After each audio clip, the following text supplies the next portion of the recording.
Olá, meu amigo, minha amiga. Você vai assistir agora a apresentação do 5º episódio da série Holding Descomplicada, ou tudo o que eu queria saber sobre holding familiar e ninguém me disse antes. Se eu soubesse! Antes, porém, lembre-se de se inscrever e, ao final, colocar o seu gostei ou não gostei. Isso ajuda muito na divulgação desse conteúdo tão escasso. Vamos ao vídeo.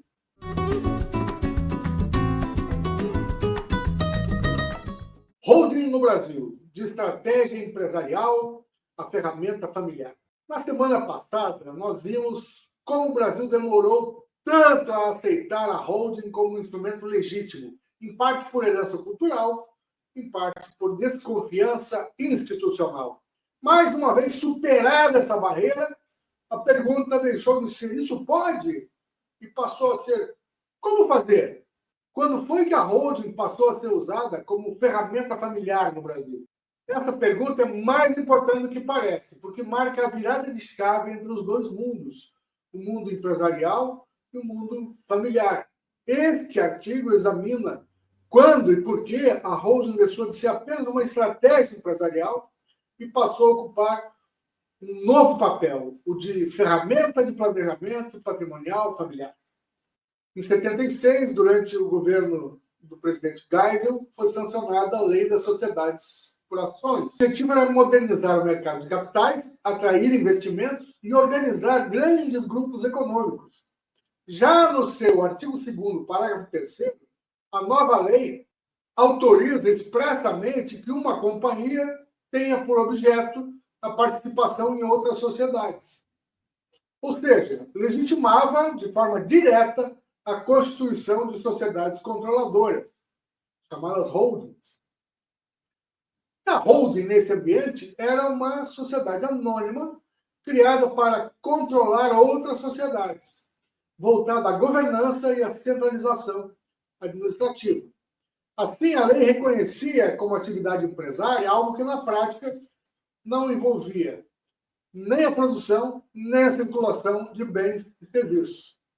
Tratava-se de uma atividade de natureza essencialmente societária, ou uma atividade empresária de ficção, cuja finalidade poderia ser tanto o controle de subsidiárias como a obtenção de vantagens fiscais por meio da participação societária.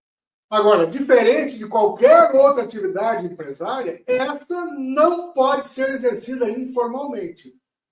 A constituição da sociedade deve anteceder ao exercício da atividade, ou, em outras palavras, para uma pessoa jurídica participar de outras sociedades, é necessário, primeiro, que ela esteja formalmente constituída como tal. Além disso, por suas características, uma vez constituída, a holding não está sujeita a prazos ou exigências de estrutura física para iniciar a sua operação. Isso permite que ela seja usada exclusivamente como instrumento de organização patrimonial, mesmo sem atividade operacional ou sede funcional. Embora a figura da holding tenha sido prevista inicialmente pela lei das SA e o seu surgimento esteja associado à forma societária da companhia, durante muito tempo houve dúvida quanto à possibilidade de uma sociedade limitada exercer essa função de forma segura. A ausência de uma previsão legal expressa para esse tipo de organização patrimonial contribuiu para que, até a virada do século, a forma predominante fosse mesmo a da sociedade anônima.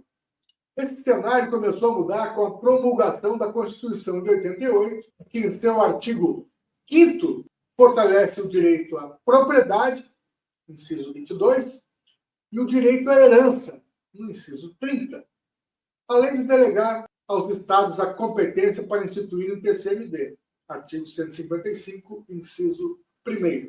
Na década seguinte, o Plano Real estabilizou a moeda e permitiu a verdadeira acumulação de patrimônio pelas famílias brasileiras.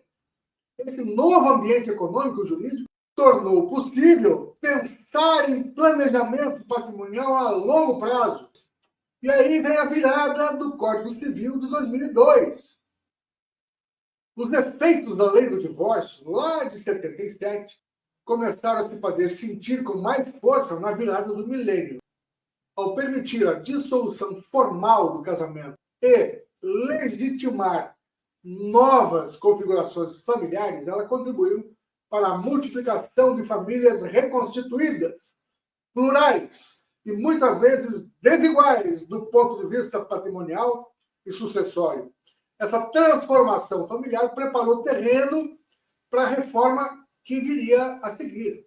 E mais, com a lei do divórcio, foi se oficializando a realidade das chamadas famílias mosaico, nas quais filhos de diferentes uniões passam a compartilhar o mesmo teto, sendo tratados e tratando-se como irmãos, muitas vezes com diferentes posições jurídicas e direitos hereditários, tornando mais complexa a questão sucessória. E o Código Civil de 2002 também trouxe uma inovação relevante no seu artigo 1053, passando a permitir expressamente que o contrato social de uma sociedade limitada preveja a aplicação supletiva da lei das SA. Antes disso, essa aplicação dependia da construção doutrinária e jurisprudencial, mas com a nova previsão, a limitada pôde adotar de forma contratual institutos próprios das companhias, sem perder a sua estrutura mais simples e flexível.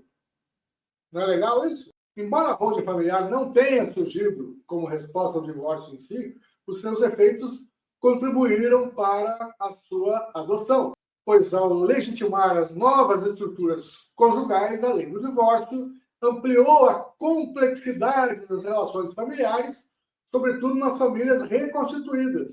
E nesses contextos, a holding familiar passou a ser empregada para organizar a transmissão de bens, garantir a autonomia de patrimônios anteriores e evitar conflitos entre diferentes núcleos familiares. Vejam que, com o tempo, o cenário social mudou. As famílias brasileiras tornaram-se mais complexas, com múltiplos núcleos, uniões reconstituídas e relações interpessoais, muitas vezes, frágeis. A figura do patriarca ou da matriarca, como elo de unidade, foi perdendo força e os conflitos sucessórios passaram a ganhar espaço. Herdeiros hoje estão mais conscientes de seus direitos, têm mais acesso à informação e não hesitam em questionar decisões ou exigir prestações de contas. O que antes se resolvia internamente, agora é frequentemente judicializado. E além da sucessão causa-mortes, o sistema de holding familiar também vem se mostrando eficiente para organizar a própria partilha por dissolução de sociedade conjugal. Ao permitir a segregação patrimonial por meio de cotas e cláusulas específicas, a holding oferece aos ex-cônjuges a possibilidade de partilhar o patrimônio comum com mais continuidade, mais proteção. Ora, nós conhecemos, inclusive, casais que se separaram de fato, mas permanecem de direito casados. E só por questões patrimoniais que envolvem não apenas eles próprios, mas também os filhos nascidos da união. Essa paralisia compromete o prosseguimento de suas vidas e a formalização de novas uniões conjugais, gerando insegurança e sobreposição de interesses. Ora, será que o sistema de holding familiar poderia atender essa demanda por organização patrimonial, já que ela ocorre inteiramente no campo preventivo do direito, bastante ancorada no direito imobiliário, no direito de família e das sucessões?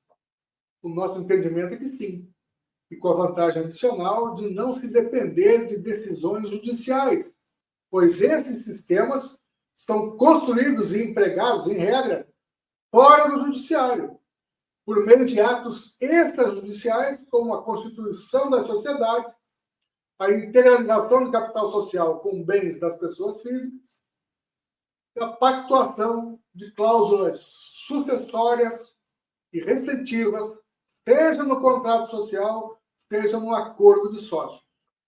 Com o sistema de holding, portanto, o direito extrajudicial passou a ser o melhor ambiente para o planejamento patrimonial da família brasileira.